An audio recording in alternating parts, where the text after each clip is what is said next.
Hello po, magandang araw po sa ating lahat. Ngayong araw na ito ay magluluto po ako ng beef with broccoli and mushroom. At ito na po ang ating mga sangkap na gagamitin. Unang-una, beef na minarinade ko na po ng toyo, oyster sauce, sibuyas at saka bawang. Tsaka naglagay rin po ako ng konting ground black pepper. Tapos gagamit din po tayo ng bawang, sibuyas, luya, broccoli, shiitake mushroom, cooking oil, asin, ground black pepper, oyster sauce, at saka itong toyo. Tara na po, punta na po tayo dun sa ating lutuan. Magpapainit po muna tayo ng mantika. Ngayon po na kumukulo na yung ating mantika ay pwede na nating igisa itong ating beef. Sinasadya po natin na igisa po muna itong ating baka para matanggal po yung lansa ng ating karne. Tsaka naglagay po ako ng konting wine dito para hindi po tumigas yung ating karne kahit na mag golden brown po yung pagkagisa po natin. Tsaka gagamit din po pala ako ng tubig dito.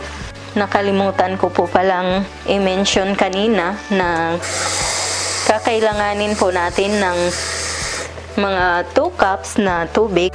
Pero mamaya ko pa po ibubuhos yung ating tubig kapag andyan na po lahat ang ating mga ingredients.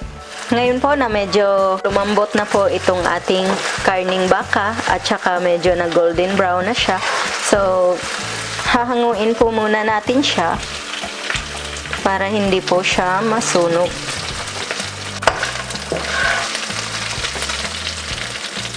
Ngayon po ay igigisa po natin itong ating broccoli. Ang purpose po dito kung kaya igigisa itong broccoli para po hindi siya malanta mamaya kapag nilagay natin doon sa ating karne. So, kailangan natin siyang gisahin ng mga 1 minute.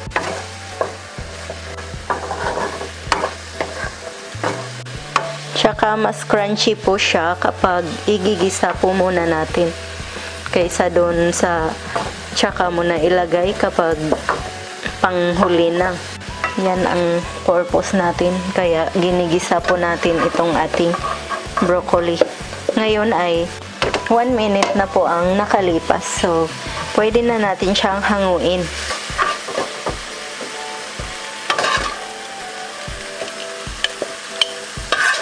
Ngayon po ay gigisahin ko na rin po itong ating shiitake mushroom. Para diretso na po tayo mamaya. Haluin lang po natin ng haluin. Napakabango po nitong shiitake mushroom. May dried po nitong mushroom na to na mabibili at saka meron pong fresh. Itong gamit ko ngayon ay fresh po siya. Pampadagdag rin po ito sa lasa ng ating beef. Ngayon po ay okay na po ito. So, hahanguin po muna natin. Ngayon po ay magdadagdag po tayo ng cooking oil.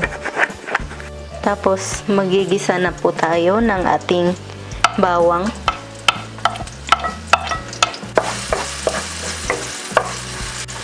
Hihintayin po natin na medyo mag golden brown po yung ating bawang para mas mabango po yung ating lulutuin.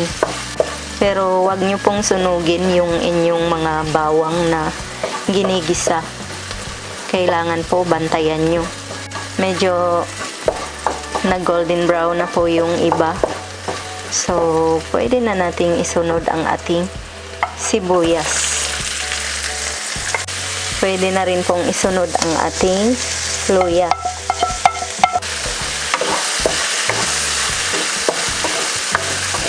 Habang hinihintay po nating lumabas ang aroma ng ating sibuyas at saka ng luya ay ipagpatuloy lang po natin ang paghahalo.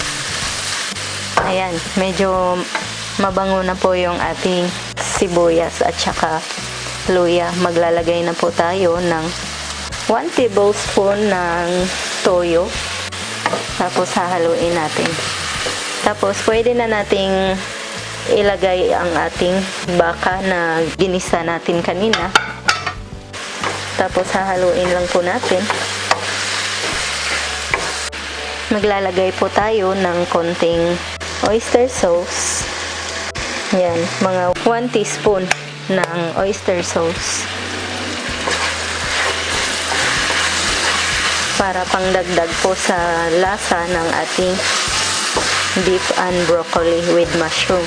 Maglalagay po tayo ng ground black pepper, pero konti lang kasi may nailagay na po ako kanina dyan. Tapos maglalagay din po tayo ng 1/4 teaspoon ng asin. Maglalagay po ako ng konting tubig para maluto lang yung ating mga gulay. Ngayon po ay pwede na nating ilagay itong ating shiitake mushroom. Para mas maluto pa po siya kasi hindi pa po siya masyadong naluto kanina noong iginisa ko siya. So, yan ang iuuna kong nilagay. Pahihinaan lang po natin ng konti yung ating apoy. Tapos, tatakpan po natin. Babalikan po natin pagkalipas po ng 1 minute. Ngayon po na 1 minuto na po ang nakalipas ay pwede na po ito. Tapos, pwede na nating ilagay itong ating broccoli. Yan. Tapos, hahaluin lang natin.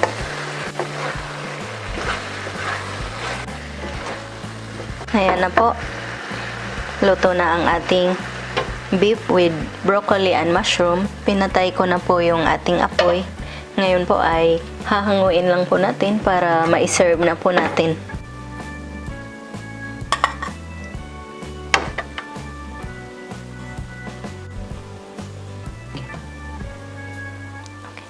Ayan na po ang ating finished product ng beef with broccoli and mushroom. Sana po ay magustuhan nyo ang aking recipe ngayong araw na to at sana'y subukan po ninyo. Maraming salamat po sa inyong panonood. Ito po ang inyong Ate Mayang na nagsasabing, mabuhay!